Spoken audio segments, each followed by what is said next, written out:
this is the ending of this charade. This is the ending of this scam. The stenographer for the Biden regime, a guy named Mike McCormick, this guy wrote down everything that was going on inside of the Biden regime.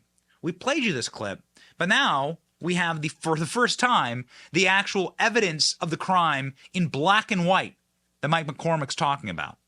First off, Mike McCormick detailed how he was shoved onto a plane with Joe Biden going to Ukraine, how he knew that it was only Hunter Biden sitting on the Burisma board that created this major incentive for Joe Biden to go to Ukraine and, yes, spend American resources, $60 million in American taxpayer money, to develop Ukrainian natural gas. Yeah, Joe Biden, really smart guy. Seems like Joe Biden doesn't speak Ukrainian, has never held a job in the private sector, doesn't know jack about American energy, and in fact is doing his best right now to try and end all fossil fuels. Got it? Yeah, that guy suddenly became obsessed with Ukrainian energy. This jackwagon loaded his entire family onto the Air Force Two plane that you paid for to fly to Ukraine as soon as his kid got a job at a Ukrainian gas company. Does it make sense? We have the whistleblower from one end, okay? Now, stick with me here, because this is going to be great. Here we go. Here's the whistleblower talking about the Biden scam in Ukraine. Go. Like, what went down on that trip that you're aware of? Thanks for having me on, Jesse. Well, what happened on that trip was Joe Biden was in the front of the plane. My job as a White House stenographer was to be in the back of the plane in the press cabin. And if Joe or a senior administration official came back and did a briefing, and then I would record it and make a transcript. Well, that's exactly what happened. That senior administration official was Jake Sullivan, who's now our national security advisor. So I didn't see anything wrong with it at the time. Years go by. I've left the White House. I'm writing books, and I get a hold of the Hunter Biden laptop from Marco Polo. They're a nonprofit, anti-corruption nonprofit. About a year and a half ago, I started writing a Substack based on what I find. And then I go back over what I knew happened when I was working for Joe. I found the transcript that I wrote about that briefing. That's when Jake Sullivan starts talking about fracking.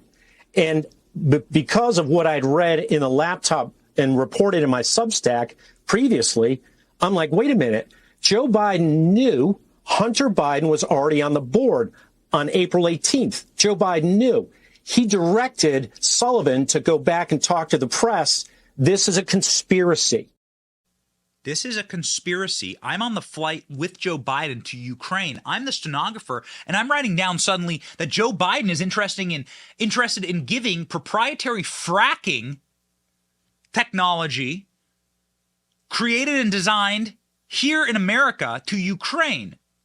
Giving that technology that could make his son millions, if not billions of dollars based on his seat on a natural gas board. Now, that seems strange.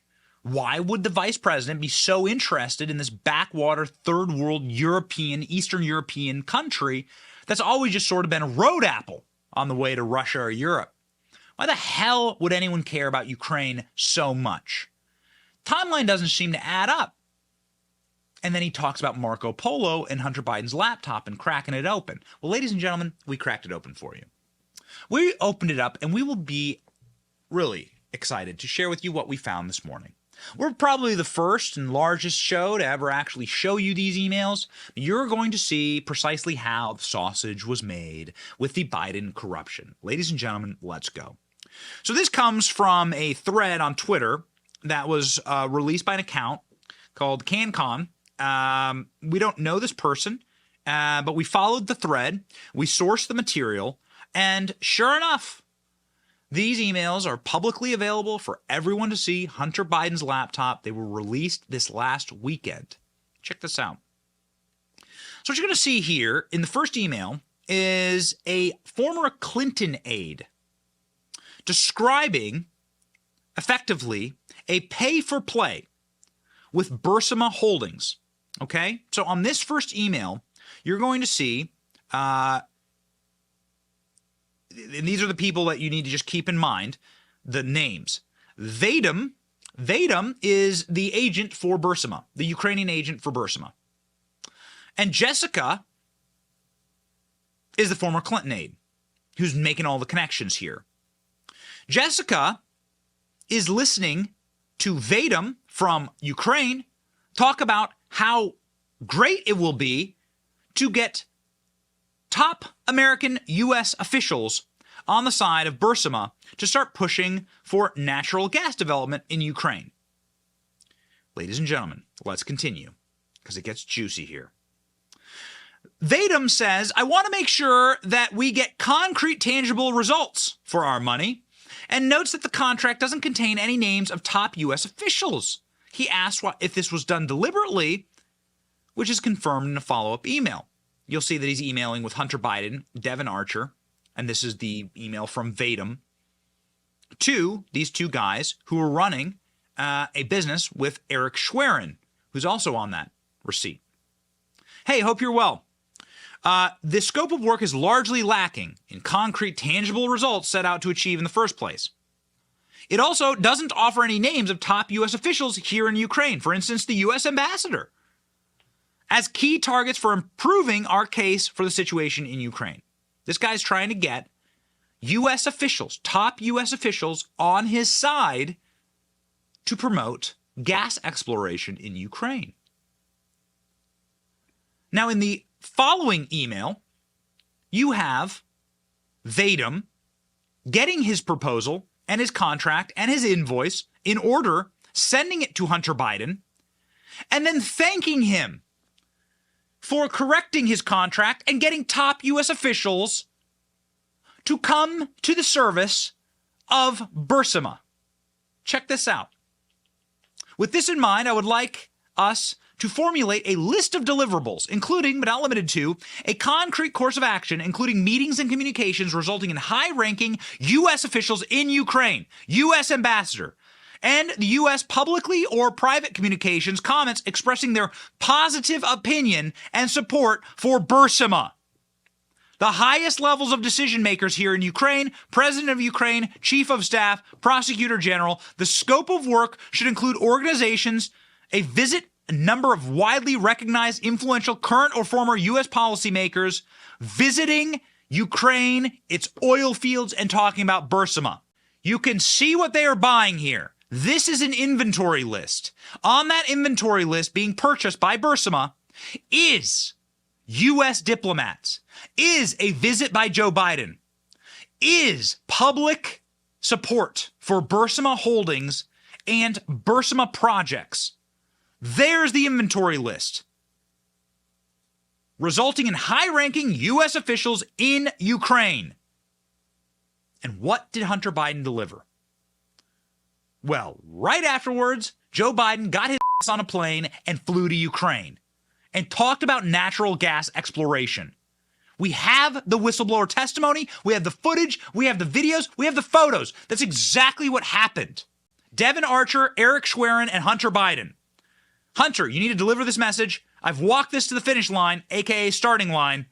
I need some support to close. Here is a question from the man who managed all the money at Hunter Biden's firm. I want to tell Vadim, the Ukrainian Burisma guy, that this is definitely done deliberately to be on the safe and cautious side, and that the company understands the scope and deliverables. And we'll be having regular opportunities to be on conference calls and memos, continually refining and updating that scope. So they're very cautious here because they know what they're doing is illegal. What are the scope and deliverables? The scope and deliverables is delivering Hunter's father. That's what this is about. Delivering Joe Biden to Ukraine to support the exploration of oil and natural gas. You can see it here. They understand the scope and the deliverables.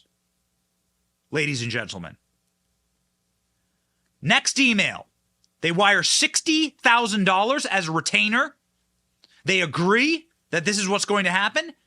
That Hunter Biden's firm is going to deliver top U.S. support, deliver diplomatic support, deliver his father on a silver platter to be at effectively the beck and call of these corrupt, dirty, Eastern European companies, these oligarchs, and boom shakalaka, there goes the wire for $60,000 directly into Hunter's bank account. And then comes a question here from our little Ukrainian Vadim. Question. We're getting ready to plan for the foreseeable action on November through December of 2015. What happened on November and December of 2015? What happened exactly? Well, if you go ahead and check the Obama logs, if you go ahead and check the Obama administration logs, you'll find that that's when Barack Obama visited Ukraine. That's when Joe Biden visited Ukraine. They were preparing them for a presidential visit. They were preparing them for a White House visit. And ladies and gentlemen, here's the greatest smoking gun of them all. Boom. The last email is so beautiful. From the Clinton associate running a thing called Blue Star Strategies. Ladies and gentlemen, here is your smoking gun. An email giving the White House conference call minutes regarding the vice president's upcoming trip to Ukraine. Here they are turning over to a filthy, dirty, Eastern European-run oligarch the minutes from the White House, from what is presumably a classified or highly protected phone call. They're handing that information over directly from the Obama White House so that they can prepare, so that Burisma can prepare to cash in on purchasing of the Bidens. This morning, the White House hosted a conference call regarding the vice president's upcoming trip to Ukraine. Attaches a memo from Blue Star Strategies team with the minutes of the call. How'd they get the minutes of the call? They were listening in. How'd they get the minutes? They were listening in, which outlined the trip's agenda and addressed several questions regarding U.S. policy towards Ukraine. We hope this is helpful. Here's the information. That's the information they paid for. And now, ladies and gentlemen, what is it that they actually got in the end here? Well, you see, Burisma is a corrupt, filthy, dirty company. It was trying to leverage a massive oligarchy and monopoly there in Ukraine, run by a guy named Viktor Kolomoisky, the guy who controlled all of the TVs in Ukraine, the guy who controlled all the airwaves in Ukraine, the guy who hired Volodymyr Zelensky, the man who gave him his first TV show, the man who also ran Privatbank, the largest bank in Ukraine. It's so easy when you put all the pieces together. What was this man buying with the Bidens? Oh, he was buying an oil monopoly. That's what he was buying. He was buying the American support of his oil monopoly to make money, to make insane boatloads of money. He had already owned the banks. He already owned the broadcast systems, the news media, and now he was going for the jugular. Get America on the side of his corrupt oil conglomerate, and he'll have his own OPEC. He'll have his own Saudi Arabia. Get American investment in technology, in his own oil development. And the only thing standing in his way is the fact that, well, he was running an illegal monopoly. He did control effectively the entire country, and he can't have any anti-corruption prosecutor sniffing into his business. Everyone stands to make a bunch of money. So, what are we going to do? Well, where's a leverage point for getting a prosecutor fired? How about American investment? How about American cash flowing into Ukraine? Why don't we use dumb Joe Biden to hold that over our heads, to hold that over the heads of a prosecutor who's looking into my corruption business? Make sure that guy gets fired. He's a nuisance. Everyone's going to make a lot of money. Don't ask how we made it. Get that guy fired. And what did Joe Biden do? Man, this guy's such a dumb. He went and bragged about it, by the way. It's not even hard to find this clip. Go. I remember going over convincing our team, or others, to convincing us that we should be providing for loan guarantees. And I went over, I guess, the 12th, 13th time to Kyiv, and I was supposed to announce that there was another $1 billion loan guarantee. And I had gotten a commitment from Poroshenko and from Yatsenyuk that they would take action against the state prosecutor, and they didn't. So they said they were walking out to press conference. I said, no, I said, I'm not going to, or we're not going to give you the $1 billion. They said, you have no authority. You're not the president. The president said. I said, call him. I said, I'm telling you, you're not getting the $1 billion. I said, you're not getting the $1 billion. I'm going to be leaving here. And I think it was, 6 hours? I looked, I said, I'm leaving in 6 hours. If the prosecutor's not fired, you're not getting the money. Well, son of a bitch. Got fired. And they put in place someone who was solid at the time. Well, Oh, wow, son of a. They got rid of the guy who was investigating the firm that my son sat on the board of. The firm that we can now prove was getting White House minutes, was purchasing American diplomats. They were purchasing the U.S. government. You can see it here in black and white. This morning's White House hosted a conference call. This is the Obama White House. Hosted a conference call regarding the vice president's upcoming trip to Ukraine. Attaches a memo with the minutes of the call. They're purchasing the United States government and they're buying favors. Bribery is one of the reasons why you can impeach a president. Bribery is listed in the Constitution as one of the high crimes to impeach a president on. You ever seen these emails? I promise you every single one of those every single one of the names on those emails is correct. Do you see the email, the Vadim at Burisma.com right there in the middle of the list? That's the Ukrainian who ran all this, who connected to the Bidens, who wired him $60K. You can see it here. You can see the emails on Hunter Biden's laptop. This is how it all worked. This is the bribery scheme. This is the scandal. This is what they're talking about. And they knew about it. These sons of they knew about it. All of this was evident. This laptop has been in the custody of the FBI for 5 years. Rounding the corner on 5 years. This is why James Comer is sitting there on TV furious that the FBI has known about this since 2017, yet we've never heard a peep. They've had this evidence. They're lying to you because they have no other option now. We must keep chopping wood. We are over the target. Mike McCormick, the whistleblower, who was on that Biden trip, who was on that plane, we will revisit here just one last time. He was on that Biden plane and he said his evidence that he has in his own personal records is going to lead to the jailing of Joe Biden because he saw the corruption firsthand. Remember, this is the man who was supposed to be a ghost. This was the stenographer who was supposed to just exist in the background, watching the Bidens as they did their business in Ukraine. He knows. He knows. Watch. I went to the FBI and filled out their witness tip line. There's a website. You fill out all these tips, these web directions. I submitted it. If you lie to the FBI when you're submitting a tip like that, you can go to jail. I'm not lying. I'm telling the truth. Joe Biden is lying. Joe Biden is a criminal. That's the bottom line. I don't care if he goes to Timbuktu or Ireland or anywhere. He's a criminal.